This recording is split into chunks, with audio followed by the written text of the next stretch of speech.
And so I wrote something very heartfelt.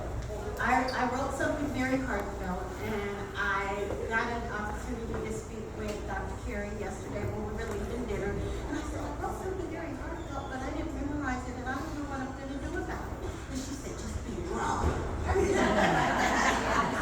So I went, my husband and I went to the room, and I was like, okay, listen to this thing. She said to be wrong. So here's what I'm going to do. I'm going to use it as a guide to make sure I kind of cover all of the points. But my name is Sheila Reed. I have a mental health private practice called Repairing the Bridge Behavioral Health Services. And so I got into this business because when I was little, I remember looking around at my family.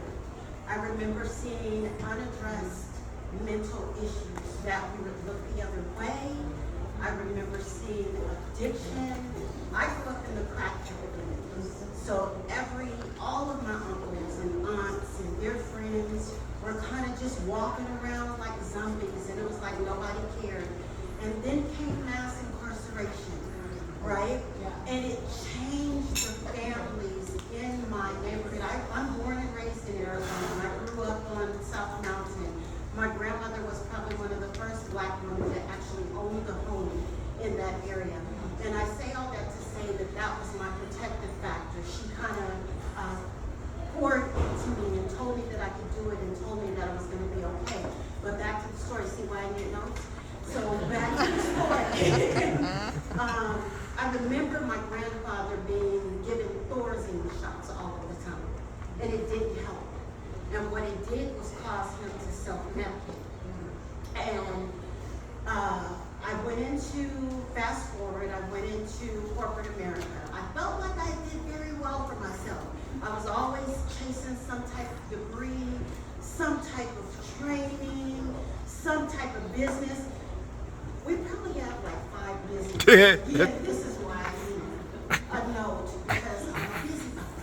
And so I was sitting at this corporate job that I worked, and I was imagining driving my car into Philly because I hated it so much, because we weren't treating people right. We were actually just really harming people, especially elderly people. And at this time, there was a lot of cancer, there was a lot of medical things going on, and it was really, really rough for me. So in my business management class, when I was completing a bachelor's degree, there was a sociology class, and it talked about emotional regulation. And it really resonated with me because I could remember when grief especially would come upon my family, I would have a hard time self-regulating. I would have a hard time bouncing back from that, and I didn't like that about myself. It made me feel weak. And so I said, wait a minute, there's something to this. So I decided to do a master's in addiction counseling. And from there, I was off and running. I had a clinical supervisor that I had enough courage to be vulnerable with her and say, I'm suffering. I feel lonely. I feel isolated. I feel like I don't know what to do, even when I was in a room full of people. And that's what planted the seed for Repairing the Bridge Behavioral Health Services, because she said, you can do it. You're going to be okay. You overcome all of this. You can teach people how to do what matters. And so that's what I do. I do something called acceptance in the 50-30. And I teach people how to align with their values and how to do what matters. And that's why I'm here, because when Carla invited me and I looked at the framework of what this conference was about and how it talked about vulnerability and courage and being yourself, I said, I gotta be there. And not because I had something to offer, that's not how I was thinking at the time. I was like, it's because I need a refilling. I need a rejuvenation. So I work with people who have trauma. I work with people that are in addiction. I work with families. I have something called infant mental health clinical practice, a specialty in that, where I've studied the brain development from the womb and beyond. Learning starts in the womb, right? And so some of the things that we're born with, like our cortisol levels, for example, that's genetics. We're actually born with some of those things. And so we're in the process of expanding. I've been doing telemedicine for the last process of expanding.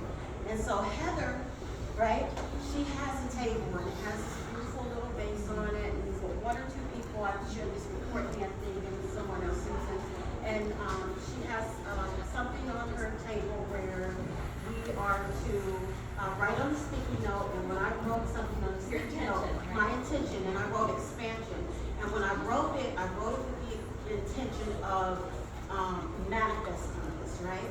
So I'm like, okay, God, what do we do? Is it the right time to expand? We're looking for property, we're looking for real estate, so I can open up an office and have in-person services and for substance abuse groups and really do what I'm called to do. And so I write expansion.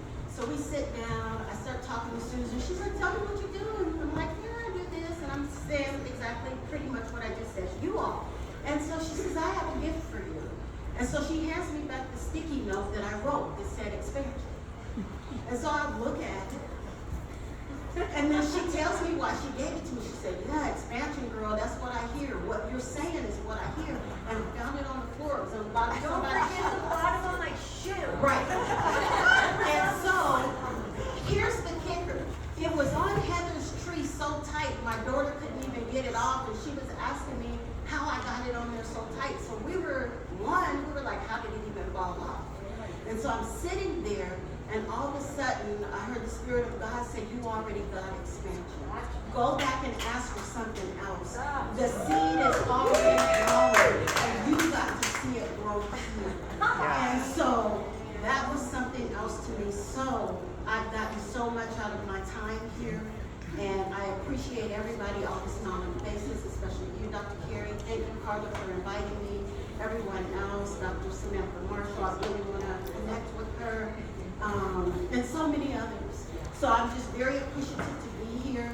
And the higher level message that I want to share is that healing is not a solitary journey. That's right. It takes all of us. And that's why I'm here, because I am receiving healing from this experience. And so repairing the bridge behavioral health services, I really want to do good things in underserved communities, people that are uninsured, people don't have insurance at all. People can't come and get therapy during traditional hours, so I'm open weekends, I'm open in the evenings, I do sliding fees. I will even see people for free because I'm not in it for the money. When I first started, and I should have mentioned this earlier, I started because I wanted to pay for people to go to recovery programs and take care of their pets. My husband got tired of going to buy hay and horses out in rural areas, taking care of people's pets. I kid you not. And he also said I couldn't rescue any more dogs. I had like 10 dogs in the house at one time. It was ridiculous. And so repairing the bridge, behavioral health services, and the name of my website is repairingthebridgeac.com, and then all of my social media is on there. I have some interesting activities at our exhibitor space. One in particular is a vulnerability tree. And so they're categorized in colors, and you write down what vulnerability that you want to take from pain, shame, into courage, and you put it on the tree. And that will be a representation of our collective healing. And then I have something else called an art response gallery. It's very similar, but that art response gallery will also be a representation of our collective healing. And so please stop by and talk to me, and I'm just